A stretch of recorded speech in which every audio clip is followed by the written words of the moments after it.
Every team, every topic, everywhere. This is Believe.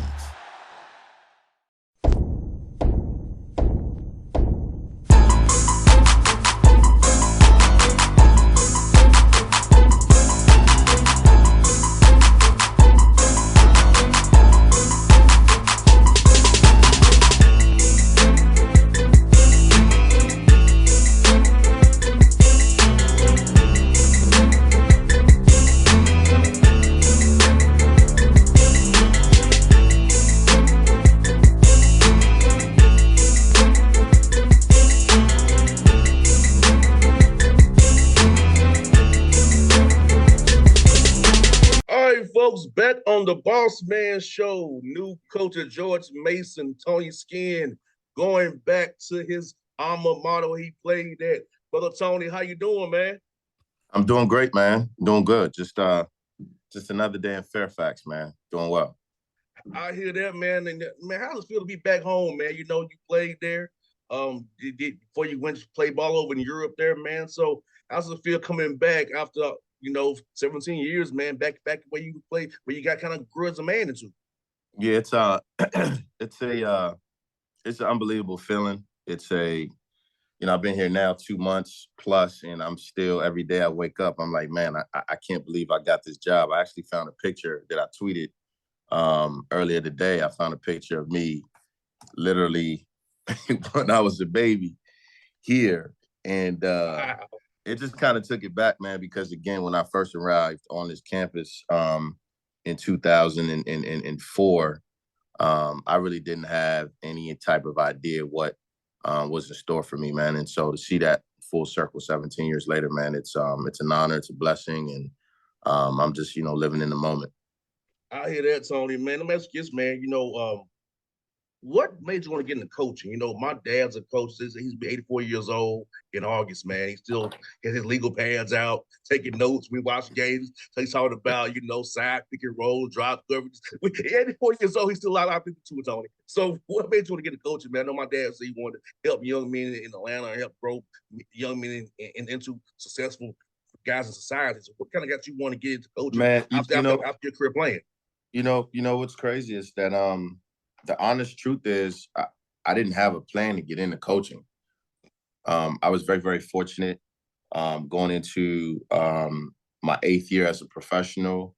I had just signed a 2-year deal to go play in the Ukraine in the EuroLeague. So, highest level in Europe, and, for some really, really good money right after the 2012 Olympics.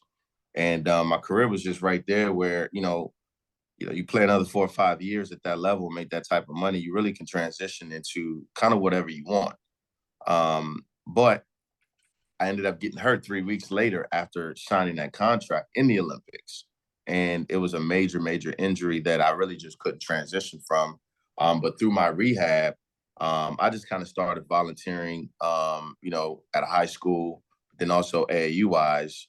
And it literally just clicked like overnight, like, you know what? I think it's about that time to try to figure something else out. It's that transition that, we all go through it as athletes, as professionals. You never really know what you want to do when you're transitioning out of something. And especially for us as basketball players, when, 29, 30, 31, whatever it is, if you're blessed to be able to play that long, that transition does happen. And for me, it was coaching. Once I got in the gym and I felt my comfort zone being in the gym with those guys, I knew what I could bring to the table, and I just kind of just made that decision and just ran with it. No doubt, man. I feel you on that. I know for me, it was 2009 getting cut from the NFL. I said, I can't keep doing this. I gotta do something. I didn't want to get a 9 to 5 per se. So yeah, the radio's been my thing the last 14 years. Yeah, that's what's up, man. That being able to find that niche, being able to, reinvent yourself, that's a whole nother skill set, Yeah, I think it was good for me, Tony, because, my dad's a coach and I played. So, like, I didn't get listeners the perspective of a player and a coach because I grew up with a coach and I played. Yeah. And I know. And I would never ask you guys questions that I know I would want to answer as a player or a coach. So, have that perspective in this space, like, it's different. A lot of you guys who report on the game, ain't people the ball in the live. So I know, Yeah, for sure, for sure. you know, man. And the message is, man, I know when I got started, brother, I was a co-host. So I don't think in my head about if I was the main guy, what I would do. So if you're an assistant coach, how do you prepare yourself to say, hey, if I get my own program, being loyal to your guy still, but if I get a job, how I would do something different based on what he's doing? Yeah, I think everybody's journey is different as an assistant coach.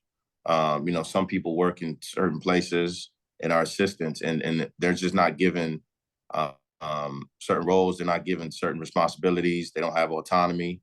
That actually exists in the business, whether people want to talk about it or not. But I was fortunate in my path, man. You know, working around some really, really good people, but also some really, really good coaches, and that helped me tremendously in my growth along the way. Just being able to see different things, being put in situations where I had to make decisions, especially this past year at the University of Maryland with Coach Willard. I knew that, you know, that door could come knocking anytime, and he put me in position to just really, you know, help him with that program in year one. And so it's never going to be a perfect, oh, I've done this, so I know what to do when I'm, you know, in that first seat. That's never going to be the case. If I told you it was, I'd be lying to you. But being as prepared as possible, and preparation for me is everything. And so going into it, you know, you're going to have your turbulence. That's just the normal. That's just the normal wear and tear in any business, in any profession. But regardless if you've been coaching for 10 years or if you've been coaching for a year, there's going to always be growth. And, you know, that's just kind of my mindset. And Tony, you're in a tough league. The A10 to me, man, is a tough league. It sucks you only get one bid because it's such good basketball in the A10, man. It's like it's depth from top to bottom, man. It's just hard. And so many coaches in your league, man. So as you prepare for this journey, man, how's it been kind of studying up a little bit on synergy? The guys who you're going to get come to fall in January and February then. Yeah, I mean, it's you know, I take things for what it is, one day at a time. This is a tremendous league. I had a chance to be a part of the A10 conference a couple of weeks ago, where, you know, for me, especially probably being one of the youngest guys in the room, I got a chance to see some of these old vets that I've watched, not only as a coach, but even some that I watched coach when I was a player. And so it's always a different light button that comes on in my head because I have to switch my mindset. You know, as a player, you know, you control different things in different ways. But now as a coach, it's a little bit different where you have to, you know, how can I say this respectfully? You know, with all due respect, I'm here to compete. And No doubt. so the fandom goes out of the window. And so again, like you said, it's a tremendous, tremendous league. I have all the respect for this league. You know, I was playing professionally, I believe, or no, I had just retired when they transitioned from the CAA to the A10, and to see the growth and just the additions to this league, I'm excited about it. But like I said, it's one day at a time, man. We got 13 games before we get into that gauntlet, and so Man, you yeah. got to stay focused on that. No doubt, brother, no doubt. And how has it been recruiting wise in DMV? Because since you are, nobody can describe it as being a patriot, but you are a George Mason patriot through and through. Nobody can say how to do it better than you, man. So how's it been recruiting DMV area, looking for talent there, and also by you being so close to DC and the DMV, getting guys on national scale to want to come there and play and get those internships, get those networking connections, because that's important. They're all, as you not both know very well, everybody's not going to go play pro ball. So he had to have some fall back on too. So being in that area, being to connect to get things with the government, the people, all that area, man, great opportunity for a young man. Yeah, no, it's been a culmination of just all the things that I've kind of experienced at different levels. You know, my first job was at Louisiana Tech in North Louisiana and in Ruston, Louisiana. And, you know, I didn't have any type of navigation or what to do when I first got that job. But I figured it out real quick. And, you know, there's a certain work ethic that you have to have in figuring those things out. And again, that was one of the reasons I was able to make a jump and through the profession, just because of my work ethic and some of the things that I was able to get done and people started to notice. And so you fast forward that to now being here at home in my comfort zone in the very rich DMV. I've said this all the time, and I'll continue to say it. There's a little piece of talent for everybody in this area. Whether it's GW, whether it's Georgetown, Maryland, American, Howard. The list goes on and on. But we've gotten a chance to, and a lot of credit goes to my staff and really doing the unthinkable in April with 9 scholarships. And the portal land that we live in the NIL space that we live in. It's just a culmination of different things that if you don't have a good staff, if you're not in a good location where people actually know you, it makes things so much harder. That wasn't the case for us. A lot of people are obviously familiar with George Mason and what we did years back. And to be able to tie that back into somebody that represents that, it makes the conversation in recruiting a little bit easier. I'm not selling something that I don't know. I'm not selling something that wasn't accomplished. And like you mentioned, my goal is to mentor these guys that come walking in the door because, if I can do it, somebody else can do it as well. And I think that's just been the biggest piece for us in our message, especially in this DMV area, that's the kind of guys that we're looking for. And we've been good with it. We were able to bring in some really, really good pieces in April at this level where, typically you get like 1, maybe 2 if you're lucky of those pieces. I think we got 6, 7 really, really good pieces. So it's been awesome for us. No doubt, Tony. And for your guys' workouts, man, how have those been for you guys? Or seeing kind of what you have to work with, get guys that camaraderie. I always felt, Tony, I got better when I was in Nashville, not down here when I'm home by myself. So when I was up in Tennessee, I was always more focused with my guys on my craft and catching balls and getting better. But being down here is like I'm chilling with my homies, So how was that been getting you and the guys together? It's been them bonds. It's been great, man. Like you said, I know when I played that the rules it didn't allow for coaches to have us in the summer. So if you weren't individually motivated, it just all depends on what you was doing with your summer. And actually that's what made us good in that 2006 years because, as locals, we loved competing against everybody else in the city. So we would go from different gyms to go work out, things of that nature. But that landscape has kind of changed. And obviously the rules of us being able to be with them for 8 weeks in the summer makes a huge difference. We got started out yesterday. So yesterday was our first day.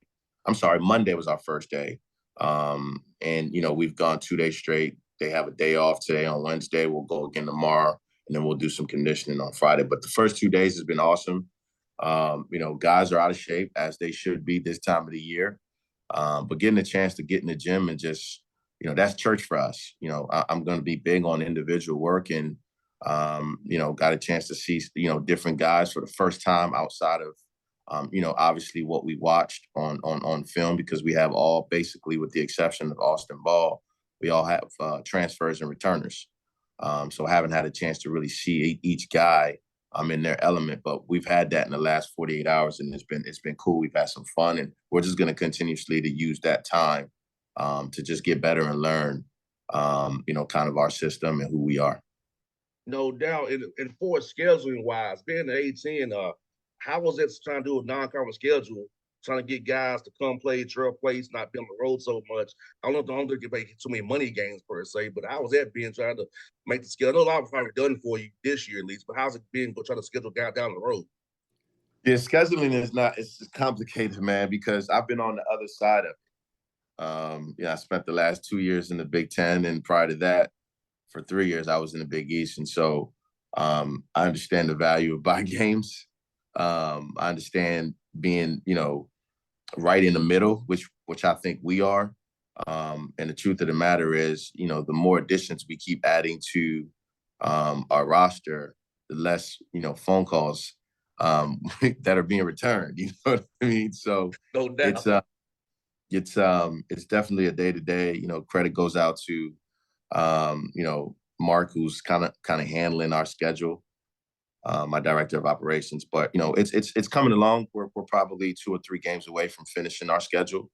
But it's not anything new.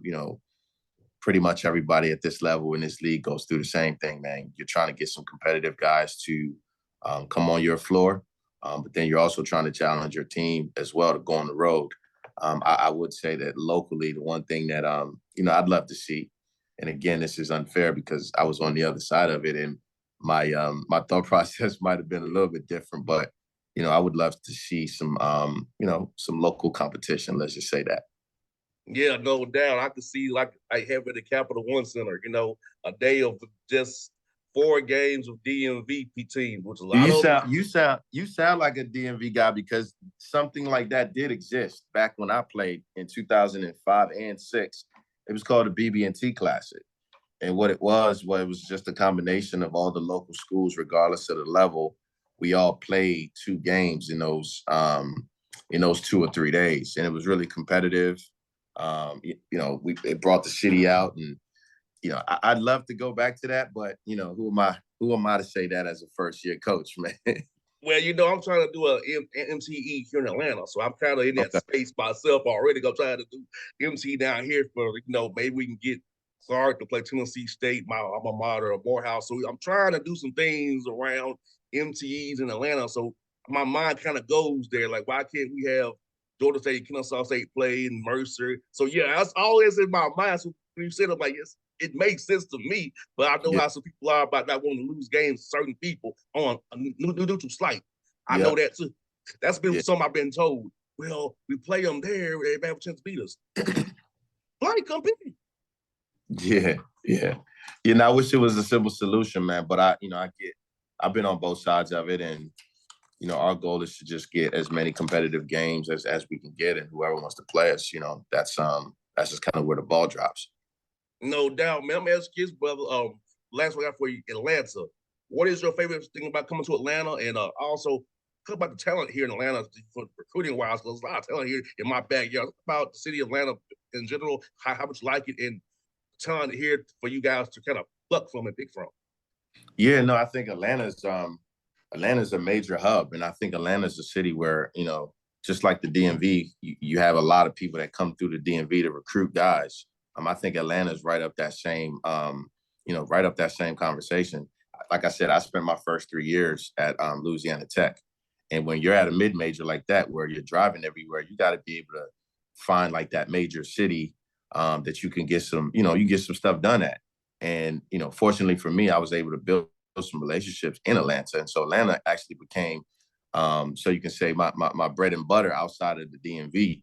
And so over the years, I've been in Atlanta recruiting. Again, whether it's at some of the smaller events, some of the more I don't even know what you call it, some of the independent events. Again, whether it's on the radar or whatever else that may be going on down there, Atlanta's been pretty good to me. I've recruited at several high schools. I actually had for a couple of years I had a role in at Green Forest when Green Forest was rolling, as they still are. I recruited a kid, Ikeo Biagu, who went to Green Forest, played with the Georgia Stars, went to Florida State, and then ended up transferring to us at Seton Hall. And then we also just signed this year Amari Kelly, who's at, I believe, I can't remember what high school Amari Kelly was at, but he played with Stackhouse Elite. So there's a lot of relationships down there that I have in Atlanta. So I love Atlanta, man. And, not to mention the culture, man, when you come down there, it's a good place. Now, I will say this, Tony. This show has gotten guys recruits. I can tell you that they told me as much. Guys saw the coach on my show and decided to, when they called him, I know you from the Bossman show. So, yeah, you talk to him, you cool. So, I will tell you, guys, if gotten guys to meet them on the show, I can tell you that it'd be West Coast, Northeast, it's happening, brother. Trust me, when I tell you that. Guys to the show when they see you, they want to come join you, man. Well, I need to just go ahead and throw that live, man. Throw the live. Hey, fellas, my man Tony Skinn, hey, you hear him on the show. If he calls you, hits you up, get that man an opportunity and be a great town. See, promo right there for you, my brother. I'll ask you real quick, Tony. When you was in Ruston, man, did y'all play Grambling? It's right down the road. Did y'all play them any? You know what? Man, you taking it back. I'm getting old because I believe I can't remember, man. I believe we might have played Grambling. Grambling, like you said, Grambling and Ruston, it's the same damn city. There's literally 1 mile that separates the campus. And I was always at Grambling because we would take some of the recruits there. and vice versa. And I had a really good relationship with the coach there that was there at the time, and even the new coach that's there now. I want to say we might have played Grambling on a neutral floor, though. We might have played Grambling in Shreveport. I got to fact check that. Don't quote me on that. Yeah, because I know I've been on the Grambling a few times myself. You know, it's like, and I know it's right there. It's literally It's right there. It's literally right there. Yeah. You know? Yeah. So yeah, it's like a good little hub right there, you know, and fellas want to go down and get you a African queen right down the street, brother. Get you a queen down the street. You want to get you a queen. That's a good way. That's a good way to put it, right? That's a great way to put it. You want you a good African queen down the street. He down the road a little bit. You find you. Yeah. Hey man, it's been fun to catch up with you, Tony. It was fun, man. I'll see you in the ATL, my brother. No, for sure, man. I appreciate you having me on. Anytime.